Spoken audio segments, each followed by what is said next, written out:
Yo, what's going on, y'all? This is your boy, Mark Miles, the servant, also known as Lenny, the messenger. I'm finna start a series, man, a video series, man, called Critical Thinking. And the first part of this series is going to be called the Brotherhood. This is when I kind of like give critical thinking about cripping, about the gang culture, about the destruction and death that has caused our community. Recently my first wave of attack was for the posts. I started making Facebook posts, denouncing and renouncing cripping.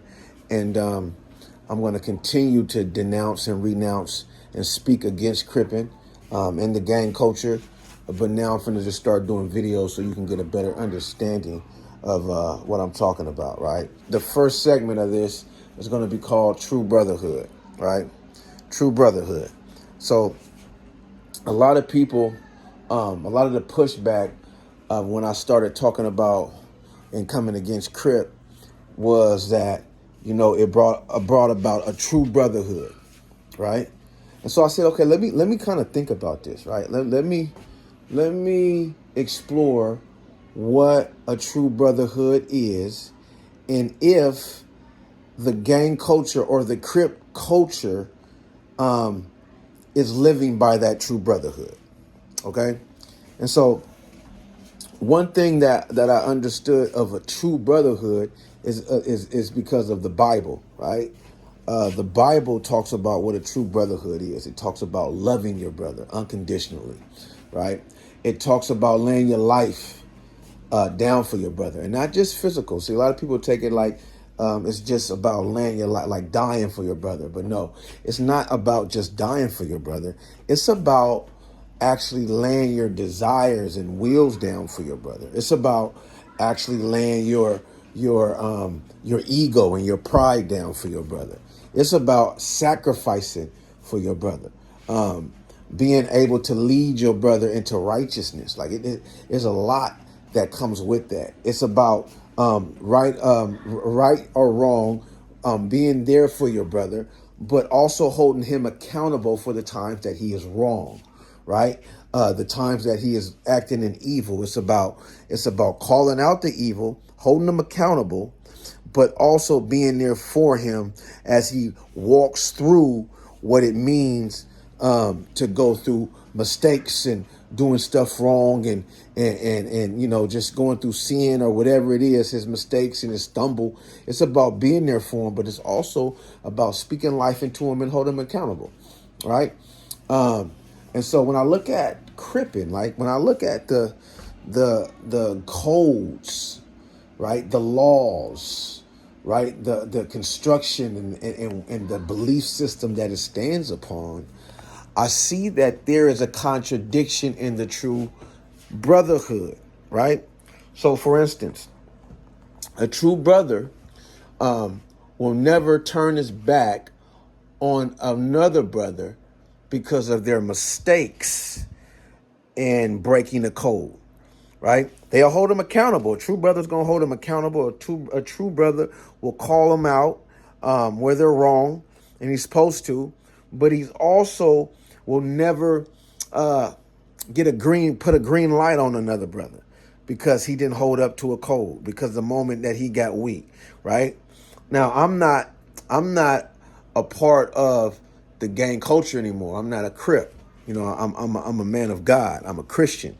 I believe in Jesus Christ, and I hold my identity in Jesus Christ. So I understand now that when I was in the streets, there was a code that we held up, but that code didn't stand upon a true brotherhood. Because check this out. If my so-called brother or homie told on somebody, we would X him out the set, right? He was no good in the hood, right? We would, some might even say, well, there will be a green light upon him, meaning on sight, we are doing, you know what I mean? We'll jump on him, discipline him, whoop on him, whatever it is, he can't come around. That's not a true brotherhood. Another situation is if a brother wanted out, if your so-called brother or homie didn't want to gangbang no more. If he wanted out, guess what? he wasn't associated, he couldn't come around no more. In certain instances, he would have to get jumped out the set. Now let's look at this, man. Let's check out a true brotherhood. In order for me to be called a brother in the gang culture, I have to put up my dukes in the circle of 2 or more young men and defend myself while they try to put hands and feet on me. For the most part, they won't allow you to put feet on them. But I got to stand and get jumped, right? Well, these 2 or more men try to cause me bodily harm, punch me all in my face, make me bloody. And I've seen some of the most horrendous mixings that has been recorded. I mean, I've seen dudes' jaws get broke. I've seen dudes have to get operation on their eyes. I've seen dudes get knocked out, literally, slept. Like, I've seen dudes get knocked out and then while they hit the ground, still getting punched until somebody breaks it up. I've seen the most horrendous fights. I've seen dudes' faces swole because of this so-called entering into this brotherhood. Now, a true brother shouldn't ever want to cause harm to another brother. Think about that. I mean, let's think about that for a second. Do I want to hurt my brother, my biological brother? Would I ever want to put my hands and feet on him? Would I ever want to cause him bodily harm and to the point to where he might end up in the hospital? Let's think about that for a second. Let's just critically think about that, man. In order for me to hang out with you guys and be welcome and embraced, I have to stand in a circle, put my dukes up, and defend myself against not just 1, 2 or more for a specific amount of time, right?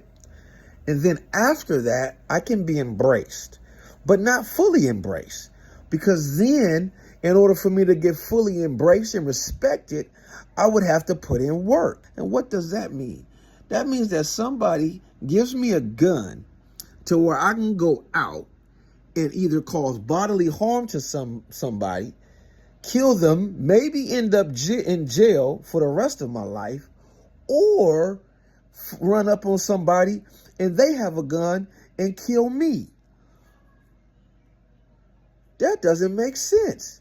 A true brother would never want me to go out and kill somebody to wind up in jail or prison for the rest of my life, or to find myself in a situation where this other brother has a gun and I end up getting killed thinking that I'm putting in work for the so-called brotherhood. Make it make sense, fam. Another situation would be if one of the so-called homies or brothers don't want to go put in no work, don't want to go ride for the set, don't want to go commit crimes for the reputation of the set. He would be almost exiled. He would be outcasted amongst the rest of the homies. Everybody would look at him as a sucker or a punk because he don't want to cause no damage or destruction for the hood. Let's think about that for a minute. A true brotherhood will cause and turn their back on another brother because they don't want to commit a crime with them. They don't want to throw their life away for them. They don't want to die or cause destruction in their community because of it. And so you outcast them, you turn your back on them, and you say that they're not down. A true brother would lay his life down for another brother, no regardless. And that mean not just physical. I mean laying your desires down. That means loving him unconditionally, even in his weakest moment. That means forgiving him for the things that he might have done to you or done to others. That means calling him out, holding him accountable, and leading him into righteousness. Into righteousness. That's not what Crip does, fam. That is not what Crip does. I mean, look at the destruction that it's caused us. Ever since we've joined, it has caused us nothing but death, destruction. So I want you to take a look at Crip, take a look at your circumstances and ask yourself, Ever since I started to be involved in this gang culture, what good has it brought to me? I'm just saying, let's think about things critically. This is Mark Miles, the servant, also known as Mizaluni, the messenger. And don't kill the messenger, man. This is just a message from God to bring forth wisdom and understanding and to make y'all critically think about what's real, what's fake, what's good, and what's evil. Peace.